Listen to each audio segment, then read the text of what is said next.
So this is the flour that we used to always get, man, your all-purpose flour, but then you see right here where it say bleached, enriched. So it's a process where the nutrients are stripped from the grain and synthetic nutrients are added in its place. You can see that right here when you look in the ingredients. You'll see bleached wheat flour, niacin, iron, thiamine, monotrypsate, riboflavin, folic acid.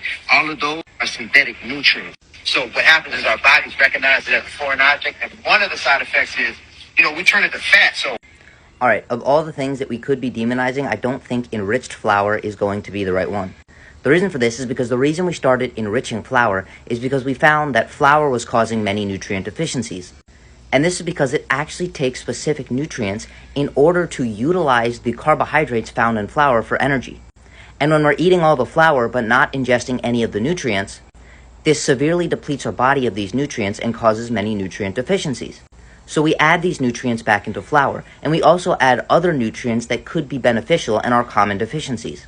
The first thing is that if we're using flour, we're probably not using it for health purposes.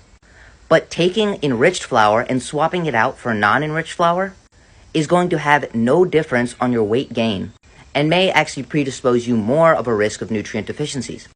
Additionally, the idea that these synthetic nutrients are turned into fat is demonstrably false. The reason for this is because there's a difference between fat-soluble and water-soluble nutrients. Fat-soluble nutrients are things like A, D, E, and K, and yes, they are stored in our fat tissue.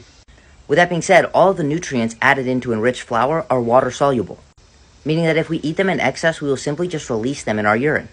It is true that very high levels of synthetic nutrients could have issues in some people, and this is because they have a genetic predisposition not to absorb and utilize them properly. With that being said, this is typically only going to occur if you're taking extremely high doses of supplements. While I don't recommend that people get all of their nutrients from enriched sources, the enrichment process is not dangerous to your health whatsoever.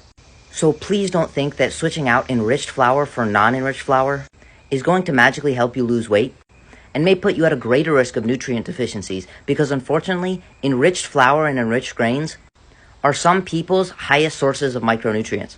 But if you want to learn how to take control of your health and energy and avoid a lot of the misinformation on the internet, send me a DM to sign up for coaching.